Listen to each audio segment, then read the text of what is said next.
महाभारत युद्ध के पश्चात कालांतर में 5 पांडवों में से एक पांडव अर्जुन के पौत्र का जन्म हुआ, जिसका नाम था राजा परीक्षित। एक बार राजा परीक्षित जंगल में आखेट करने गए।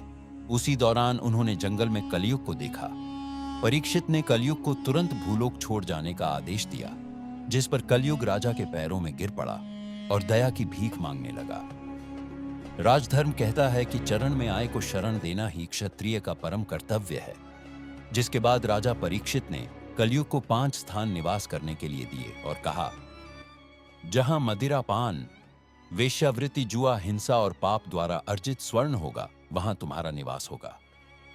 राजा परीक्षित ने इस समय स्वर्ण मुकुट धारण कर रखा था, जो उन्हें अपने पूर्वजों से विरासत में मिला था। यह स्वर्ण पाप कर्मों में लिप्त था। इसी बात का फायदा उठाकर कलयुग मुकुट में प्रवेश कर राजा के सर पर सवार हो गया। जंगल में आखेट करते राजा परीक्षित को प्यास लगी। उन्हें जंगल में एक कुटिया दिखाई दी। जब उन्होंने अंदर प्रवेश किया तो देखा ऋषि शमीक तपस्या में लीन बैठे थे। जब परीक्षित ने ऋषि से पीने हेतु जल मांगा तो तपस्या में ऋषि ने कोई प्रति उत्तर नहीं दिया। जिसके बाद कलयुग के प्रभाव से क्रोध में आकर राजा परीक्षित ने ऋषि के गले में मृत सर्प डाल दिया और अपने महल लौट आए। उन्होंने जैसे ही आराम करने के लिए अपना मुकुट उतारा, उन्हें झांत हुआ। उनके हाथों से बहुत बड़ा अनर्थ हो गया है। राजा तुरंत घोड़े पर सवार हुए और ऋषि शमीक की कुटिया के समीप आ पहुंचे। लेकिन राजा से ठीक पहले ऋषि शमीक के पुत्र ऋषि श्रृंगी वहां पहुंच चुके थे। जब अनभिज्ञ ऋषि पुत्र श्रृंगी ने देखा कि मेरे पिता के गले में कोई मृत सर्प डालकर चला गया, तो क्रोधित ऋषि पुत्र श्रृंगी ने यह श्राप दे डाला कि जिसकी किसी ने भी यह कुकृत्य किया है, उसे आज से ठीक 7वें दिन तक्षशक नाग डस कर मृत्यु लोक पहुंचा देगा। दूर खड़े राजा परीक्षित ने यह सब सुन लिया। जिसके बाद राजा परीक्षित काफी दुखी हुए, क्योंकि कहा जाता है जब किसी की मृत्यु सर्प काटने से होती है, उसकी कभी मुक्ति नहीं होती। इसके समाधान के लिए राज्य के पुरोहितों ने 7 दिनों में श्रीमद् भगवद गीता का पाठ कर राजा परीक्षित को सुनाया। जिसके बाद राजा के सप्ततल प्रासाद महल की सुरक्षा इतनी कड़ी कर दी गई कि कोई परिंदा भी पर न मार सके। लेकिन फिर भी ठीक 7वें दिन तक्षक नाग किसी महल में प्रवेश कर गया और राजा परीक्षित को डस लिया। जब राजा परीक्षित के पुत्र जन्मेजय को यह ज्ञात हुआ कि उसके पिता की मृत्यु तक्षक के डसने से हुई है, तब जन्मेजय के मन में प्रतिशोध की भावना भभक उठी और जन्मेजय ने सांपों का अस्तित्व मिटाने की प्रतिज्ञा ली और सर्प दमन यज्ञ प्रारंभ कर डाला। जिसके कारण भूलोक के समस्त सर्प यज्ञ की अग्नि में आकर भस्मीभूत होने लगे। जिसके बाद नागों ने जाकर माता मनसा देवी से रक्षा की गुहार लगाई। तब माता ने अपने पुत्र आस्तिक को यज्ञ रुकवाने के लिए भेजा। अग्नि में सर्पों की आहुति दी जा रही थी। तब माता मनसा देवी के पुत्र आस्तिक के सत प्रयत्नों से नागों के प्राणों की रक्षा की गई। समय बीता गया और एक दिन जन्मेजय की भी प्राकृतिक कारणों से मृत्यु हो गई। लेकिन जब जन्मेजय की मृत्यु हुई, तब बदला लेने के लिए नागों ने जन्मेजय की आत्मा को पाताल लोक में बंदी बना लिया। युग बदलते गए और फिर प्रारंभ हुआ। इस काल के युग में एक बालक का जन्म हुआ। जब ज्योतिष ने ग्रह नक्षत्रों का आकलन किया तो ज्योतिष भयभीत हो गया और कहा कि इस बालक का जन्म घोर अशुभ नक्षत्रों में हुआ है। ज्योतिष ने बालक के माता पिता को उसे समुद्र में फेंकने के लिए बाध्य किया। ज्योतिष के दबाव में आकर बालक के माता पिता को ना चाहते हुए भी ऐसा करना पड़ा। जब बालक को समुद्र में फेंका गया तो समुद्र में मौजूद एक विशालकाय मछली ने उसे निगल लिया और बालक कई वर्षों तक मछली के पेट के अंदर ही रहा। जिसके बाद मछली तैरते हुए एक समुद्र तट पर पहुंची और इसी तट पर भगवान शिव माता पार्वती को योग के रहस्य बता रहे थे। योग रहस्य उस बालक के कानों में भी सुनाई पड़े और उस बालक ने मछली के पेट के अंदर ही योग साधना का अभ्यास प्रारंभ कर दिया। 12 वर्षों की कठिन साधना के बाद एक दिन उस मछली को एक मछुआरे ने पकड़ लिया और जब उस मछुआरे ने मछली को काटा तो उसे मछली के अंदर एक जीवित बालक मिला। अचरज से भरे मछुआरे ने उस बालक को अपने साथ रख लिया। समय के साथ बालक बड़ा हो रहा था और एक दिन मछुआरे ने उस बालक को मछली पकड़ने के लिए भेजा। जैसे ही बालक ने मछलियां पकड़ी तो देखा बाहर निकालते ही मछलियां तड़पने लगीं। करुणामयी बालक ने सभी मछलियों को वापस जल में छोड़ दिया और खाली हाथ वापस लौट आया। जब मछुआरे को इस बात का पता चला तो उसने बालक को बुरा भला कहा। जब मछुआरे ने बालक को बुरा भला कहा तो वह बालक उस स्थान को छोड़ अज्ञातवास की ओर निकल पड़ा। अपने भरण पोषण के लिए भिक्षा मांगने लगा और अपना संपूर्ण जीवन साधना में लगा दिया। समय बीतता गया और समय के साथ साथ वह बालक एक प्रबुद्ध सिद्ध के रूप में उभरा। कुछ लोग उन्हें भगवान शिव का भक्त तो कुछ लोग उन्हें भगवान शिव का अंश भी मानते हैं। इतने लंबे समय तक मछली के पेट में पलने के कारण इन्हें गुरु मत्स्येंद्रनाथ के नाम से जाना जाने लगा। उन्हें मछलियों का भगवान भी कहा जाता है। इत्तेफाक कहे या कुछ और, ऐसी ही घटना का वर्णन अंध तिब्बती प्रस्तुतिकरण में भी मिलता है। कुछ विद्वान इस घटना और बाइबल की योना और वेल की कहानी के बीच समानताएं खींचते हैं। एक बार गुरु मत्स्येंद्रनाथ भिक्षा लेने एक घर के बाहर पहुंचे। गुरु मत्स्येंद्रनाथ ने आवाज लगाई, भिक्षा मदही। तभी एक महिला खाली हाथ ही घर के बाहर आई और कहा, भोजन नहीं है। तब मत्स्येंद्रनाथ ने कहा, कुछ बासी या बच्चों द्वारा छोड़ा गया भोजन ही दे दीजिए। तब उस महिला के आंखों से अश्रुधारा बहने लगी, क्योंकि वह महिला बांझ थी। गुरु से यह देखा ना गया और गुरु मत्स्येंद्रनाथ ने पुत्र प्राप्ति होगी बोलकर आशीर्वाद के रूप में प्रसाद उस महिला को खाने के लिए दे दिया। लेकिन कुछ लोगों ने महिला को भड़काया कि उसे इसका सेवन नहीं करना चाहिए, इसमें जादू टोना हो सकता है। डर के मारे उस महिला ने वह तमाच पास ही में बने एक गोबर के ढेर में फेंक दिया। इसके ठीक 12 वर्षों बाद गुरु मत्स्येंद्रनाथ फिर वहां लौटे और उस महिला से उसके पुत्र के बारे में पूछा तो महिला ने गुरु से झूठ बोल दिया कि उसे कोई पुत्र नहीं हुआ। तभी गुरु मत्स्येंद्रनाथ ने जोर से पुकारा तो 12 वर्ष का एक तेजवान बालक गोबर के ढेर से निकलकर सामने आया। गोबर में जन्म होने के कारण उन्हें गोरखनाथ की उपाधि दी गई, जिसके बाद उस महिला ने डरते डरते सारा वृतांत गुरु को कह सुनाया और गुरु मत्स्येंद्रनाथ से अपनी भूल की माफी मांगी। गुरु ने उसे क्षमा तो कर दिया, किंतु महिला के बहुत आग्रह करने के बाद भी गुरु नहीं माने और गोरखनाथ को अपने संग ले चले। और इस प्रकार गुरु गोरखनाथ जी को गुरु के रूप में गुरु मत्स्येंद्रनाथ से शिक्षा और दीक्षा ग्रहण करने का सौभाग्य प्राप्त हुआ। एक दिन गुरु गोरखनाथ राजस्थान में राजगढ़ के पास स्थित दत्तखेड़ा गांव यानी ददरेवा में आ पहुंचे और गांव के एक टीले पर अपनी धुनी लगाई और तपस्या करने लगे। इसी स्थान पर चौहान राजवंश के राजा जेवर जी और घेवर जी का महल था। उनकी 2 रानियों का नाम बाछल और कांच था। माता बाछल और कांच दोनों जुड़वा बहनें थीं। उन्हें कोई संतान नहीं थी। माता बाछल दयालु और शांत स्वभाव की थी और ज्यादातर समय भगवान की पूजा अर्चना में ही लीन रहती थी। बाछल को पुत्र प्राप्ति के लिए गुरु गोरखनाथ की पूजा करने का सुझाव दिया, जिसके बाद माता बाछल गुरु गोरखनाथ की सच्चे मन से भक्ति करने लगी। और जब उनको खबर मिली कि गुरु गोरखनाथ स्वयं यहाँ पधारे हैं तो माता बाछल दौड़ते हुए डेरे में पहुंची और गुरु को प्रणाम किया, जिसके बाद माता नित्य प्रति उठकर गुरु गोरखनाथ की धुनी को साफ किया करती और वहां गौ माता के गोबर से लिपाई पुताई करती। गुरुजी माता बाछल की तपस्या को देखकर बहुत प्रसन्न हुए और माता बाछल से कहा, कल प्रातः काल हम यहां से प्रस्थान करने वाले हैं, अतः आप कल सुबह यहां जल्दी आए, हम आपको पुत्र प्राप्ति हेतु आशीर्वाद देंगे। माता बाछल खुशी खुशी महलों में लौट आई और सारी बात अपनी बहन कांच को कह सुनाई। कांच के मन में ईर्ष्या उत्पन्न हुई और चूंकि कांच और बाछल हम शक्ल थी तो माता बाछल की जगह कांच अगले दिन गुरु गोरखनाथ से आशीर्वाद लेने पहुंच गई। गुरु गोरखनाथ ने उन्हें आशीर्वाद के रूप में प्रसाद दिया और कहा, तुम 2 वीर और पराक्रमी पुत्रों की माता बनोगी। जिसके बाद गुरु गोरखनाथ ने वहां से प्रस्थान लिया। जब माता बाछल धुनी पर पहुंची तो देखा गुरु गोरखनाथ वहां से प्रस्थान कर चुके हैं। दुखी मन से माता बाछल ने सोचा, शायद मैंने आने में विलंब कर दिया और गुरु को मेरे आने से पहले ही प्रस्थान करना पड़ा। जिसके बाद माता बाछल ने गुरु से आशीर्वाद मांगने की प्रबल इच्छा से गुरु गोरखनाथ के पद चिन्हों का पीछा करना शुरू कर दिया। कई मीलों की दूरी तय करने के बाद माता गुरु के पास पहुंची और जब गुरु गोरखनाथ ने माता से पीछा करने का कारण पूछा तो माता ने उनसे आशीर्वाद देने की बात कही।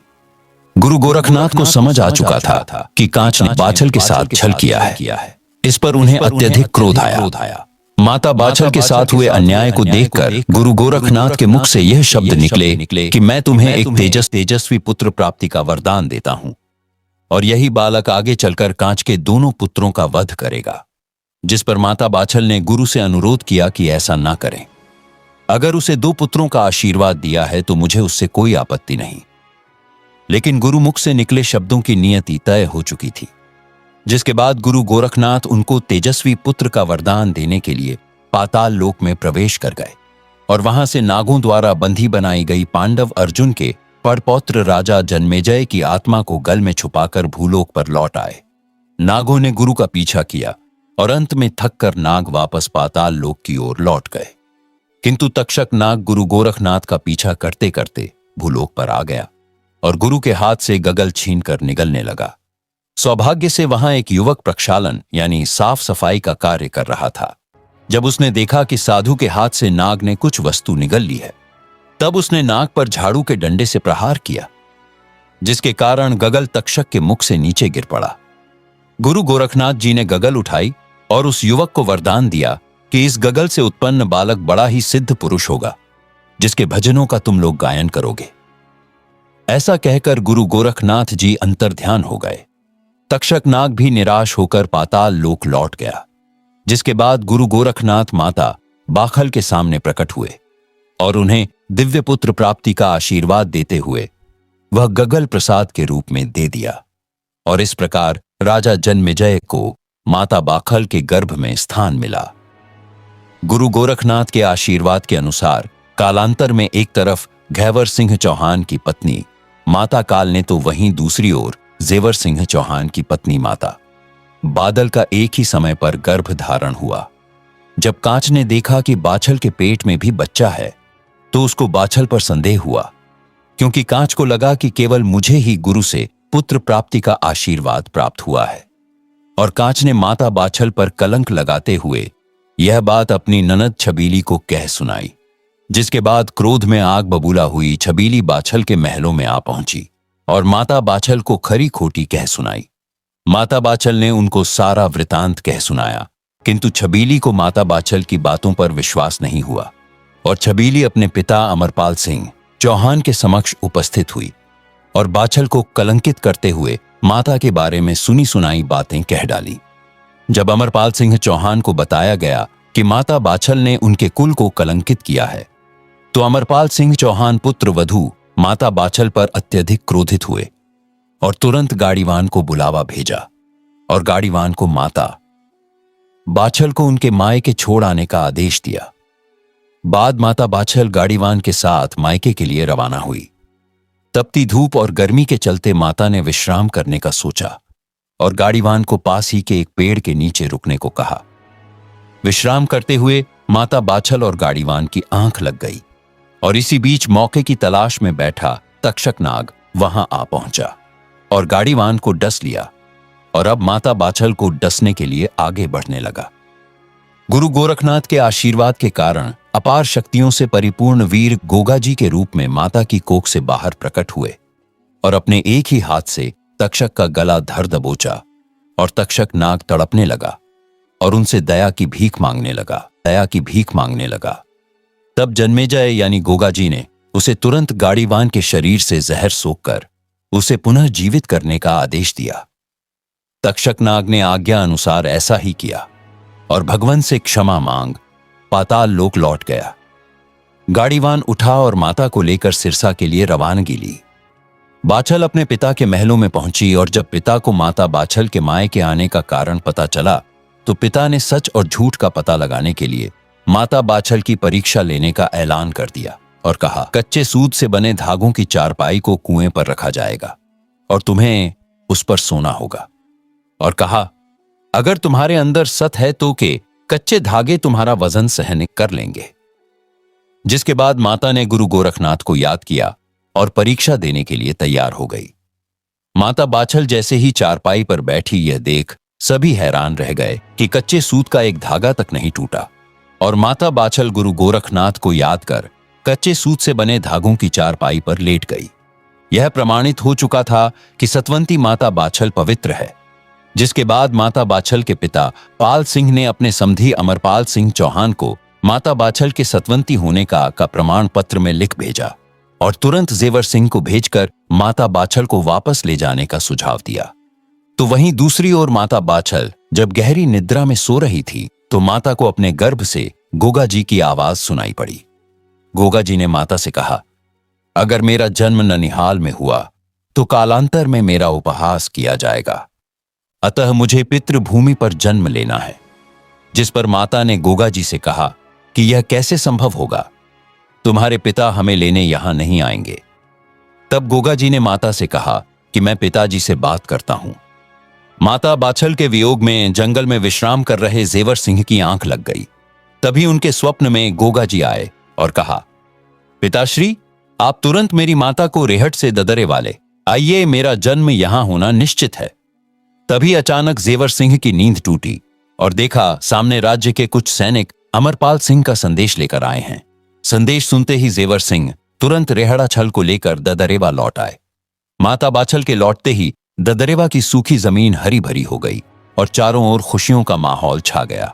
समय बीता और आखिर वो शुभ घड़ी आ ही गई जब गुरु गोरखनाथ के आशीर्वाद के अनुसार भादो सुदी नव में विक्रम संवत 1003 को माता बाछल की कोख से वीर गोगा जी का जन्म हुआ। तो वहीं दूसरी ओर माता कांच ने अर्जन और सर्जन 2 जुड़वा बच्चों को जन्म दिया। शुभ मुहूर्त में जन्म होने के कारण गोगा जी का भव्य जन्मोत्सव रखा गया। तो वहीं अशुभ मुहूर्त में जन्मे जुड़वा भाइयों की कोई खुशियां नहीं मनाई गई। यह देख माता कांच के मन में गोगा जी के प्रति द्वेष उत्पन्न हुआ और कांचने ने सोचा, इसके जन्म लेते ही इसे मेरे बेटों से श्रेष्ठ माना जा रहा है। कल जब यह बालक बड़ा होगा तो मेरे बच्चों के हिस्से का राजपाट भी इसे ही दे दिया जाएगा। कांच किसी भी तरह गोगा जी को रास्ते से हटाने के लिए योजना बनाने लगी। तो वही माता बाछल को कांच के मंसूबे भली भांति ज्ञात थे। माता बाछल और पिता जेवर सिंह गोगा जी को लेकर गुरु गोरखनाथ के पास आ पहुंचे। जब गुरु गोरखनाथ ने माता से आने का कारण पूछा तो माता ने गुरु गोरखनाथ से कहा, आप तो सर्वज्ञाता है, मेरे पुत्र को मेरी बहन कांच से 17 है, अतः जब तक गोगा युवा नहीं हो जाता तब तक आप इसे अपने साथ रख इसे शिक्षा प्रदान करें। गुरु गोरखनाथ ने बालक गोगा जी चौहान को गोद में लिया और अपनी प्रचंड योग शक्तियों से गोगा जी को और भी अधिक शक्तिशाली बना दिया। गुरु ने गोगा जी को माता बाछल को लौटा हुए कहा कि आप निश्चिंत रहे, माता गोगा को रक्षा की आवश्यकता नहीं, और जब गोगा 12 वर्षों का हो जाएगा तब मैं इसे ले जाऊंगा और इसे योग विद्या में निपुण करूंगा। जिसके बाद गुरु चरणों में प्रणाम कर आज्ञा अनुसार जेवर सिंह और माता बाछल गोगा जी को लेकर में लौट आए। थोड़ा समय बीतने के बाद कांच ने अपनी ननद छबीली के साथ मिलकर गोगा जी को मारने का षड्यंत्र रचा और छबीली ने दूध में मिलाकर गोगा जी को विष दे दिया। छबीली ने जैसे ही विषैला दूध गोगा जी को पिलाया तो देखा गोगा जी कड़वा विष युक्त दूध बड़े आनंद के साथ पी गए। यह देख छबीली के पैरों तले जमीन खिसक गई और आंखें फटी की फटी रह गईं। तब गोगा जी ने छबीली से कहा कि यह तो बहुत ही स्वादिष्ट है, कृपया थोड़ा और पिलाइस। छबीली ने देखा इतना छोटा बालक बोल कैसे रहा है, तो डर के मारे छबीली वहां से भागती हुई कांच के पास आ पहुंची और सारी बात कांच को कह सुनाई। कांच को उसकी बातों पर विश्वास नहीं हुआ। इसे मात्र एक भ्रम समझ कांच ने अपने षड्यंत्र का सिलसिला जारी रखा, लेकिन लाख कोशिशें करने के बाद भी कांच गोगा जी महाराज को एक खरोंच तक पहुंचाने में नाकामयाब रही। अब गोगा जी के साथ साथ कांच के पुत्र भी थोड़े बड़े हो चुके थे। जहां एक तरफ गुरु गोरखनाथ की भविष्यवाणी से चिंतित माता बाछल गोगा जी को शिक्षा देती कि अर्जन और सर्जन तुम्हारे ही भाई हैं, तो वहीं दूसरी ओर कांच अपने पुत्रों के में गोगा जी के प्रति द्वेष उत्पन्न करने लगी। कांच ने अपने पुत्रों से कहा, तुम 2 हो और वह अकेला, फिर भी तुम उससे मार खाकर आते हो।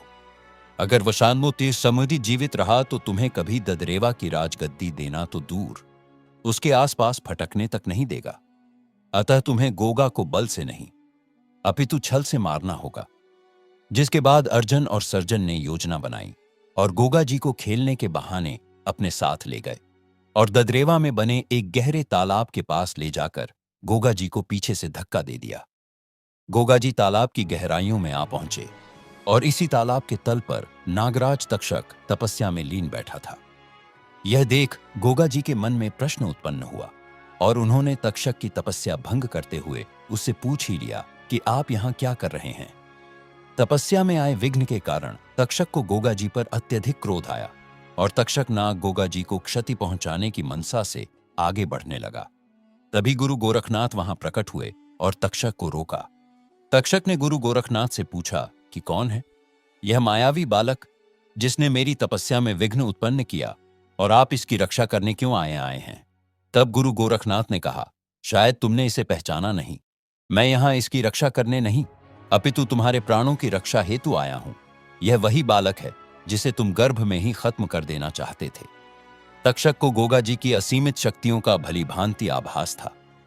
न चाहते हुए भी नागराज तक्षक ने गोगा जी से क्षमा मांगी और गोगा जी भी उसकी तपस्या में आए। विघ्न के लिए खेत प्रकट कर पुनः भूलोक पर लौट आए। कपट को देखकर गोगा जी चौहान का रक्त ज्वाला में बदल गया और गोगा जी अकेले ही अपने दोनों भाइयों पर टूट पड़े। गुरु गोरखनाथ के आशीर्वाद से उत्पन्न होने के कारण अर्जन और सर्जन भी बलशाली थे, किंतु गोगा जी पर गुरु की विशेष कृपा होने के परिणाम स्वरूप के बाद गोगा जी ने दोनों भाइयों को बुरी तरह से पीट पीट कर जख्मी कर दिया। लेकिन अभी वह समय आना बाकी था और इसी दौरान गोगा जी के पिता जेवर सिंह वहां आ पहुंचे और गोगा जी को रोकते हुए अर्जन और सर्जन को महल लौट जाने का आदेश दिया। बुरी तरह से जख्मी चोटें खाए दोनों भाई अपनी माता काच के पास पहुंचे और रोते हुए सारा वृतांत माता को कह सुनाया। इसके बाद माता काच घेवर सिंह के पास पहुंची और अपनी चिंता व्यक्त करते हुए उन्हें अमरपाल सिंह चौहान से राज्य के बंटवारे की मांग करने को कहा।